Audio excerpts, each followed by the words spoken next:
वल्आक़िबतु लिल्मुत्तक़ीन वस्सलातु वस्सलामु अला अशरफिल अंबिया'i वल मुरसलीन व अला आलिहि व अस्हाबिहि अजमईन। अम्मा बअदु फ़अऊज़ु बिल्लाहि मिनश शैतानिर रजीम। बिस्मिल्लाहिर रहमानिर रहीम।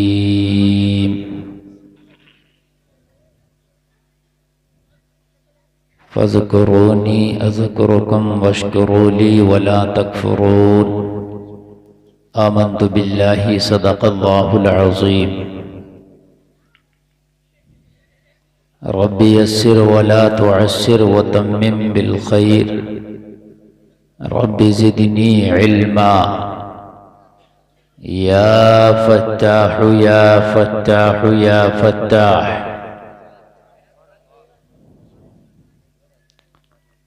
बारगाह रिसालत में आक़ाए अरब व अजम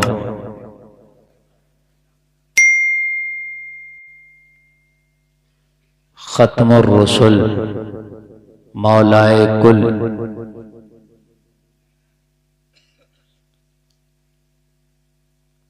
उस नबी की बारगाह में झूम झूम के दुरूद पढ़ें कि जिस नबी ने इस दुनिया में तशरीफ लाए तो रोते मुस्कुराने लगे। वो नबी कि जब इस दुनिया में तशरीफ लाए तो जिंदा दफन होती बच्चियों को जिंदगियां मिल गईं। वो नबी जब इस दुनिया में तशरीफ लाए तो इंसाफ का बोलबाला हुआ, कुफ्र दम तोड़ने लगा, इस्लाम का सूरज चमकने लगा। उस नबी की बारगाह में दुरूद पढ़ें कि जिस नबी ने हमें जिंदगी जीने का सलीका सिखाया। इंसान नाम का इंसान था, जिंदगी जानवरों से बदतर थी। न खाने का सलीका था इंसान को, न पीने का सलीका था इंसान को, न शादी और ब्याह का सलीका था इंसान को। मेरे नबी ने आके दुनिया को इंसानों वाले सलीके सिखाए। आवाज बढ़ाओ ऑपरेटर साहब, डीजे वालों बढ़ाओ आवाज बढ़ाओ। लक्का है डीजे वाले हैं हजरात। बस ठीक हो गया। नबी दुनिया में तशरीफ ना लाए थे तो हालात बड़े खराब थे। तुम्हारा नबी दुनिया में क्या तशरीफ लाया कि पूरी दुनिया के बारे के न्यारे हो गए। नबी के आमद से फायदा उन्होंने भी हासिल किया कि जिन्होंने नबी का कलमा नहीं पढ़ा। ऐसे नहीं है कि नबी की आमद का फायदा उन्हीं को मिला जिन्होंने कलमा पढ़ा है। कलमा पढ़ लेते तो कलमा पढ़ने के बाद मरने के बाद भी उन्हें नबी के आने का फायदा मिल जाता। लेकिन जिन्होंने कलमा नहीं पढ़ा वो नबी की जात से दुनिया में बहुत फायदा उठाया। पहला फायदा बताऊं आपको। पहली कौमों का हाल ये था कि जब उन्होंने अपने रसूल को नहीं माना, 313 रसूल हुए, 1,24,000 अंबिया किराम कमोबेश दुनिया में तशरीफ लाए। इनमें रसूल कितने हुए? आपको तो बातों से फुर्सत नहीं है। देखो, अगर मेरी गुफ्तगू आपको सुनना है तो बातें आपको बंद करना पड़ेंगी। और ये बच्चे अगर बातें करें तो बेटे मैं तुम्हें उठा के भगा दूंगा। आप लोग थोड़ी देर चाहे सुने, ज्यादा देर ना सुने, लेकिन मेरी बात को गौर से सुने। ये बदतमीजी की बात है, ये किसी नेता का सभा नहीं है, ये मदीने वाले मुस्तफा का जलसा है। यहाँ पर अगर अदब मलहूज नहीं रखेंगे तो आपको मालूम नहीं है कि बजाय सवाब के आपको और उल्टा बेअदबी करने का अज़ाम मिल जाएगा। इसलिए कि बादब बानसीब, बेअदब बेनसीब होता है। अदब ही सब कुछ सिखाता, अदब ही सब कुछ दिलाता है। अगर अदब ना हो तो नबी को रोजाना देख के भी अबू जहल होके मरता है। अगर अदब हो तो यमन में रह के दीवाना वैसे करनी होकर मर जाता है। समझ रहे आप, आशिकों का इमाम होकर दुनिया से जाता है। अदब बहुत जरूरी है मेरे भाई। इस गांव में अगरचे जलसे कम होते हैं, लेकिन है तो ये हिंदुस्तान ही में है, तो संभल जिले में। ऐसा तो नहीं है कि जजीरा अंडमान में हो, कहीं नागालैंड में हो, कि पता ही नहीं है कि यहाँ उलमा क्या है, जिक्र क्या है, और यहाँ पर तकरीर क्या, नात क्या। रहते तो यही हो, रामपुर, मुरादाबाद, बरेली और संभल आपके अतराफ में, जहाँ उलमा इतने हैं कि पूरे हिंदुस्तान में इतने उलमा नहीं है जितने इस 4-5 जिलों में उलमा है। और हाफिजों का भी यह हाल है कि पूरे हिंदुस्तान में कहीं चले जाओ आपको ये रामपुर, मुरादाबाद, बरेली, संभल, इन 4 जिलों के हाफिज मिलेंगे, या बदायूं, कहीं भी आप चले जाओ। रात भी मैं तकरीर करने गया राजस्थान में, तो वहां हमारे रामपुर का इमाम था। समझ रहे हैं आप? तो ये यार जरखेज जमीन है, अहले इल्म का इलाका है। क्यों अपने आप की बदनामी करा रहे हो कि तुमको जलसा सुनने का तरीका ही नहीं है? आप नहीं सुनना चाहते, उठ के चले जाओ। लेकिन खुदारा बातें करना ये बड़ी गलत बात है, इससे रुसवाइयां होती हैं और ऐसा लगता है कि यार पता नहीं ये लोग कैसे हैं। समझ रहे हैं आप? कितने रसूल आए दुनिया में बताइए, भूल गए? मैंने जोर से बताया था, मैंने हल्के नहीं बताया था। 313 रसूल आए। कितने? याद रखो, ये बातें याद करने की होती हैं, लेकिन जलसों को तुम गौर से सुनते नहीं, बातें याद नहीं होती। 313 रसूल आए, उन रसूलों में उनकी अलग उम्मत हुई। अब अगर उस उम्मत ने उस रसूल की नाफरमानी की, अल्लाह ने देर नहीं लगाया, उस उम्मत का तख्ता पलट दिया। आप कौमे लूत को देखें, तख्ता पलट दिया गया। आप कौमे नूह को देखें, तख्ता पलट दिया गया। आप बनी इसराइल को देखें, आसमान से पत्थर बरसाए गए। लेकिन ऐसा हम पर नहीं होता है। जो कलमा पढ़ने वाले हैं वो भी, और जो कलमा ना पढ़ने वाले हैं वो भी सुकून से। वजह क्या है? ये नबी की बरकत है, ये नबी की वजह से सुकून मिला हुआ है, ये नबी की वजह से सुकून है, नबी की बरकत है, ये उनके कदमों की रहमत है। वो जो न थे तो कुछ न था, वो जो न हो तो कुछ न हो। जान है वो जहान की, जान है तो जहान है। ऑपरेटर साहब इसका जरा बेस बढ़ाओ, आवाज इसके ढंग पर रहने दो। आवाज आपके माइक का जो है ना बदल रहा है, सेटिंग से करो इसकी। एक बार झूम के सब लोग नबी की बारगाह में दुरूद शरीफ पढ़े। अल्लाहुम्मा सल्ली अला सय्यिदना मौलाना मुहम्मद व आलिहि व बारिक वसल्लिम, सल्लु अलैहि सलातन व सलामन अलैका या रसूल अल्लाह। जोर से बोलें, सल्लल्लाहु अलैहि वसल्लम। डॉक्टर इकबाल से किसी ने पूछा, इकबाल ये बता कि तू दुनिया में इतना मशहूर कैसे हो गया? और वाकई डॉक्टर इकबाल मशहूर शख्सियत का नाम है। चाहे वो अरब हो या अजम, डॉक्टर इकबाल को हर जगह पढ़ा जाता। डॉक्टर इकबाल पे यूनिवर्सिटियों में PhD हो रही है। डॉक्टर इकबाल के अशार पूरी दुनिया में पढ़े जाते हैं। और ये उस जमाने की बात है कि जब न यूट्यूब था, न फेसबुक था, न सोशल मीडिया था, और उस जमाने में ये इलेक्ट्रिक मीडिया भी नहीं था। डॉक्टर इकबाल से कहा गया, इकबाल बता तो इतना मशहूर कैसे हो गया? हर एक के दिल पे इकबाल राज करता है। इकबाल, अगर तेरी जबान से कोई जुमला, कोई शेर निकल जाए तो पूरी दुनिया में आग की तरह फैल जाता है। इतनी शोहरत कहां से मिली? तवज्जो करें आप।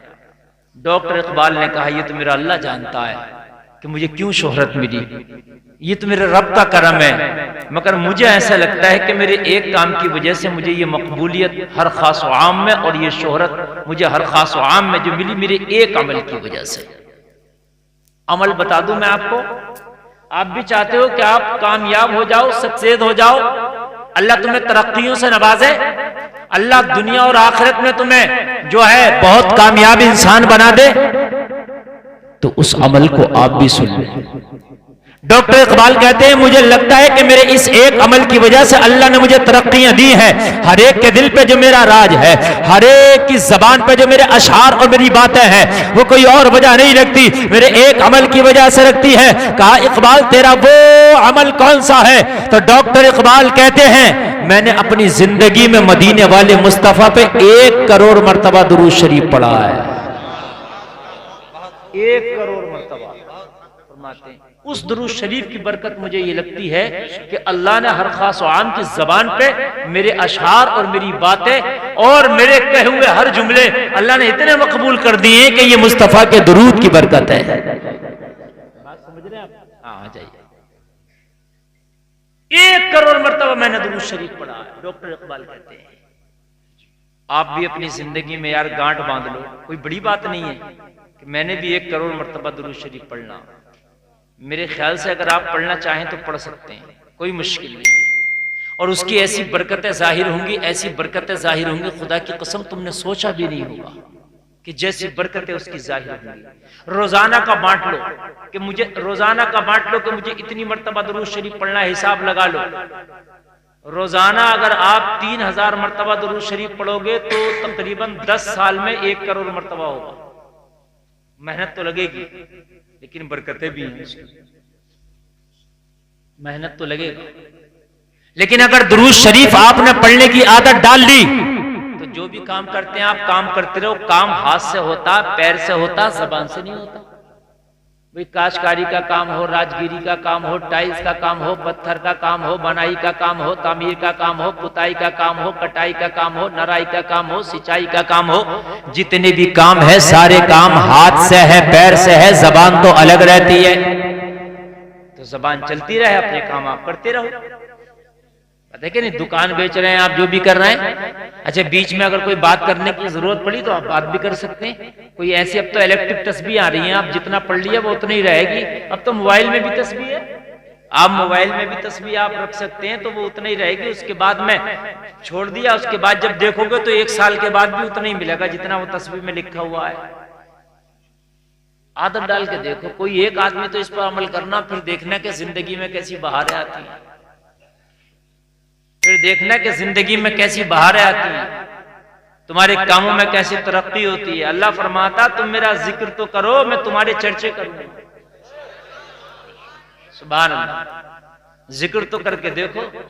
मुस्तफा का दुरूद पढ़ने से अल्लाह सबसे ज्यादा खुश होता है, इसलिए कि मुस्तफा का दुरूद भी अल्लाह ही का जिक्र है। दुरूद मुस्तफा पर पढ़ते हैं लेकिन अल्लाह की बारगाह में कहते हैं या अल्लाह अपने नबी की बारगाह में हमारी तरफ से दुरूद भेज। अल्लाहुम्मा सल्ले अला मोहम्मद। आप दुरूद पढ़ रहे हैं लेकिन दुरूद में भी अल्लाह का नाम आता है। कोई दुरूद ऐसा नहीं जिसमें अल्लाह का नाम ना हो। सल्लल्लाहु अलैहि वसल्लम अल्लाह का नाम, अल्लाहुम्मा सल्ले अला मोहम्मद अल्लाह का नाम। बोलो है कि नहीं? अल्लाह रब्बु मोहम्मदिन अल्लाह का नाम है कि नहीं? अल्लाह का नाम आता है। दुरूद की आप ये कसरत कर लो। मेरी माँ बहनें भी सुन रही हैं, मेरी माँ बहनों तुम भी इसे गांठ में बांध लो और तुम दुरूद शरीफ पढ़ना शुरू कर दो। अपनी जिंदगी में 1 करोड़ मर्तबा दुरूद पढ़ के देखो। एक बात बताऊं, 1 करोड़ मर्तबा जिसने अपनी जिंदगी में दुरूद पढ़ लिया वो फना फिर रसूल हो जाता है। क्या हो जाता है? फना फिर रसूल हो जाता है। 1 करोड़ मर्तबा जिसने अपनी जिंदगी में दुरूद पढ़ लिया अल्लाह ताला मरने से पहले उसे जन्नत में उसके घर का नजारा करा देता है।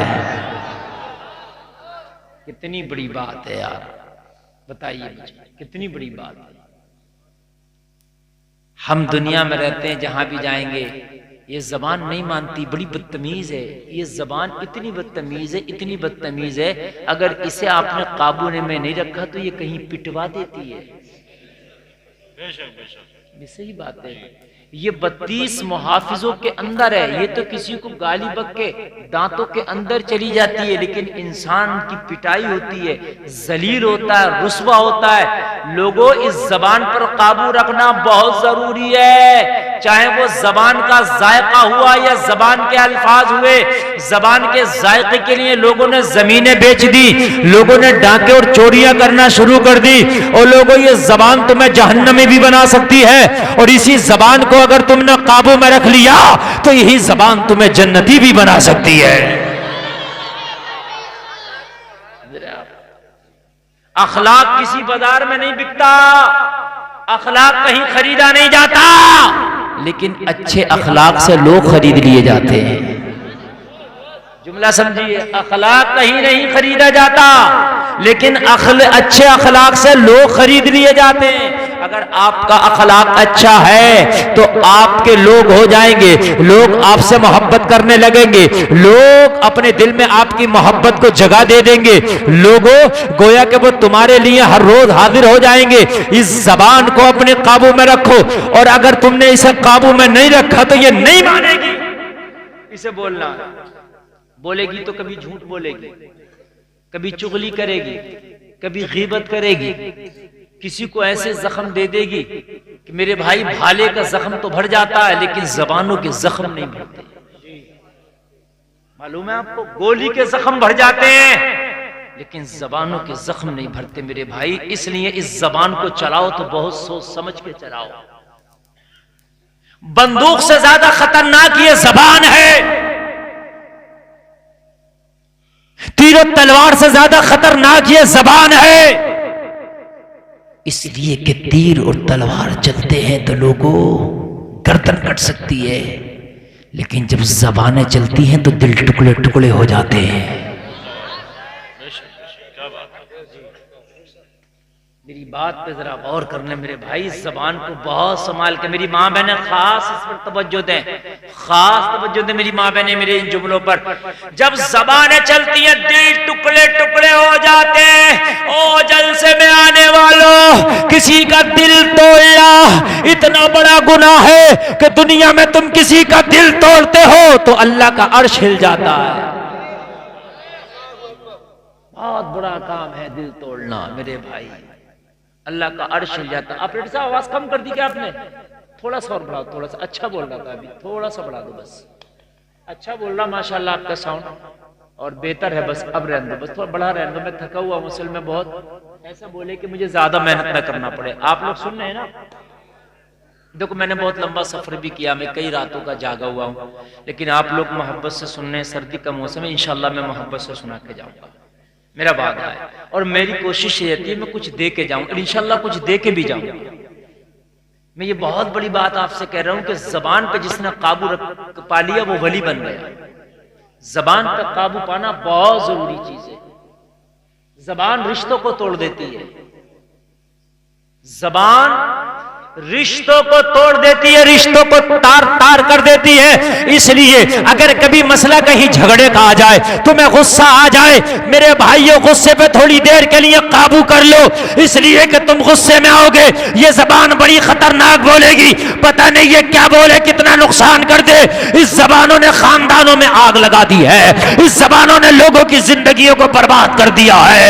यही जबान तो है कि इंसान गुस्से में आया, अपनी बीवी को तलाक दे दिया, एक बीवी का खानदान भी तबाह हो गया, शोहर का खानदान भी तबाह हो गया, बीच में औलाद की जिंदगी तबाह बर्बाद हो गई। ये जिंदगी तबाह करने वाली कौन? ये तेरी जबान है। इस औरत की जिंदगी तबाह करने वाली कौन? तेरी जबान है। इस मर्द की जिंदगी तबाह करने वाली कौन? तेरी जबान है। ये छोटे छोटे बच्चों को यतीम करने वाली कौन? तेरी जबान है। और मेरी बहनों, हाँ तलाक जबान से दी, लेकिन तुम भी अगर अपनी जबान को काबू में रखती तो शायद ये तलाक की नौबत ही नहीं आती। मामला जबान का ये मेरे भाई, तलाक जबान से हुई मैं मानता हूं, लेकिन नौबत क्यों आई कि अगर ये हमारी बहनें भी अपनी जबान को काबू में रखती तो शायद ये नौबत ना आती। मेरे भाई जबान को काबू में रखें। जबान बड़ा अहम हिस्सा है, ये है तो गोश्त का लोथड़ा, लेकिन तुम्हें पता नहीं जबान ही इंसान को जन्नती, जबान ही इंसान को जहन्नमी बना देती है। हमेशा गुस्से पे काबू करो। गुस्से में लिए गए फैसलों पर पछतावा होता है हमेशा। गुस्से में फैसले तो ले लिए जाते हैं लेकिन पछतावा बहुत ज्यादा होता है। ए बच्चों, अरे यार इनको बैठा दिया स्टेज पर, ये इतना शोर मचा रहे हैं पीछे से। एक भी अगर बोला ना तुम में से एक भी, तो सबको नीचे बिठा दो। तुमको यहां बिठा दिया तो खामोश बैठो। इसमें अजीब मसला है। देखो तकरीर करना बड़ा मुश्किल काम है। ये कोई आप इसकी अहमियत नहीं समझ रहे। मैं आपसे चिपक के आप ही को सुना रहा हूं और आप ही बातों में लग जाए तो मेरे दिल को तकलीफ होगी। तकरीर तो मैं कोई भी कर सकता हूं, ठीक है, लेकिन मैं ऐसी काम की शायद आपको बताने की कोशिश कर रहा हूं कि जिससे आपकी जिंदगी में जो नहीं सुनना चाहते तो मैं कोई दूसरी आसान सी तकरीर करके चला जाता हूं। आपको तो मेरे जाने कोई हासिल हो आपको, है ना, वो बात खत्म हो गई। एक होता है किसी रास्ते पर चलना जो पहले से बना हुआ, उस पर आसान है, और एक रास्ता कांटों में पत्थरों में बना के चलना, ये हार्ड काम है। समझ रहे आप? हाँ। हालांकि मैं समझ रहा हूं कि आपको सुनने का ज्यादा माहौल नहीं है, ज्यादा मिजाज नहीं है, और कुछ लोग ये सोच करके बैठे हैं कि हजरत की कुछ ऐसी बातें होंगी, हम हंसेंगे, ठट्टा लगाएंगे, चले जाएंगे। मेरे भाइयों, कितना हंसोगे, जमाना तुम पे हंस रहा है। समझ रहे हैं? मेरी जो बातें होती है वो बातें भी इसराह की होती हैं, उन बातों में भी सीख होती है। चाहे तुम हंस के मजे ले लो उन बातों पे या उन बातों पे अमल कर लो। जबान का अहम रोल है। जब भी गुस्सा आए फैसला मत लो, कोई भी फैसला हो गुस्से में मत लो। आज बहुत अहम बात बता रहा हूं, चाहे कारोबार का फैसला हो, रिश्ते का फैसला हो, लैन का फैसला हो, दैन का फैसला हो, कोई भी मामला हो, गुस्से में सिर्फ एक बात कह दो, ठीक है मैं सोच के बताऊंगा। मेरी बात याद रख लो, आज मैं तुम्हें करोड़ रुपए के नहीं, तुम्हारी पूरी जिंदगी बन जाएगी, ऐसी बात बता के जा रहा हूं जी। कोई भी मसला हो जाए, झगड़ा हो जाए, पंचायत का मैटर हो, कोई भी मैटर, जब गुस्से की बात आए तो मेरे भाइयों क्या कह दो, कह दो मैं बाद में बताऊंगा। खिड़की तो खुली हुई है ना, खाना तो है ना, इतना कह सकते हो मैं सोच के बताऊंगा। इंशाअल्लाह जब सोच के बताओगे, घर चले जाओगे, दिन 2 दिन गुजरेंगे, गुस्सा उतरेगा, फैसला ठीक लोगे।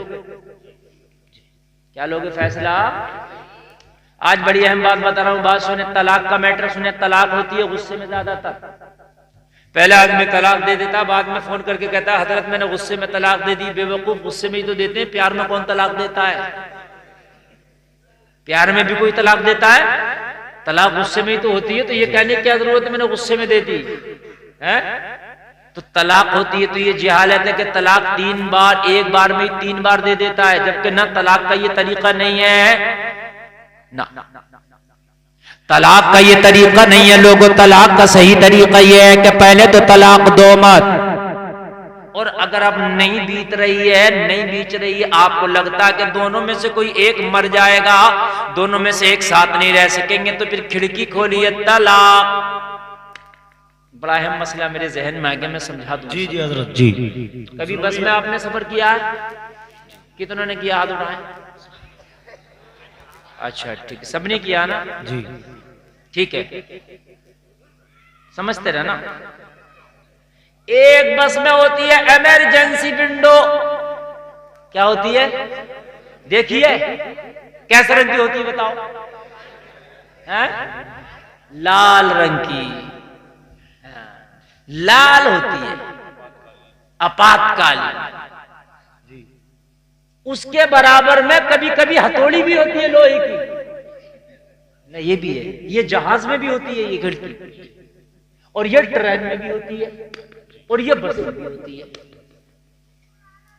और वो इमरजेंसी खिड़की इसलिए होती है, लोहे की हथौड़ी भी रखी होती है कि अगर कभी बस में आग लग जाए, जान पे बनाए, और मेन दरवाजे से निकलना संभव ना हो सके, तो इस लोहे की हथौड़ी से शीशा तोड़ के बाहर निकल जाओ। यही मतलब तो है उसका। अरे बोलो, यही मतलब है ना। और तुम खाली मुली, जरा सी तुम्हें गर्मी लग रही है, तुम उसे तोड़ दो शीशे। बात है क्या नहीं है? तो यार इसलिए थोड़ी था, जरा सी बात में तुम तोड़ दो, फिर तो दंड पड़ेगा कि नहीं पड़ेगा? अरे बोलिए, छोड़ देगा बस वाला? जाओ तोड़ के देख लो। अच्छा, और कहीं गर्मी लग रही थी इसलिए तोड़ दिया हमने, दंड पड़ेगा। वो इमरजेंसी है, जान की अगर बाजी आए तो तोड़ दे, तो उससे कोई पैसा नहीं लेगा, सब तारीफ करेंगे तूने अच्छा किया। और बाज़ाब्ता तौर से जहाज में तो समझाया जाता, सुने कान खोल कर वो समझाते हैं कि आपके ये द्वार है, ये आपातकाल द्वार है, अगर कोई ऐसी मामला आ जाए कि जहाज को पानी पर उतारना पड़े या खतरे का मामला आए तो आप इस बटन को दबा के इस खिड़की को खोल करके जो है इसके रास्ते से बाहर निकल सकते हैं, सब समझाया जाता है।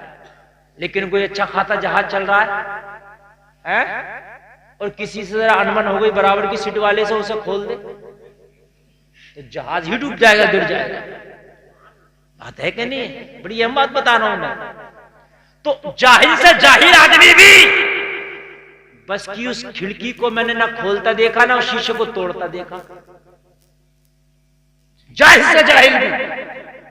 ऐसे ही तलाक इमरजेंसी खिड़की है, जब जान की बारी आए जब इसका इस्तेमाल करना है। जब जान की बारी आए जब इसका इस्तेमाल करना है, जब ये लगे कि न ये बीवी इसके साथ रह सकती है न ये शोहर इसके साथ रह सकता है, ये घुट घुट के मर जाएंगे, तो अब तलाक की खिड़की है, इसे खोल निकल जा।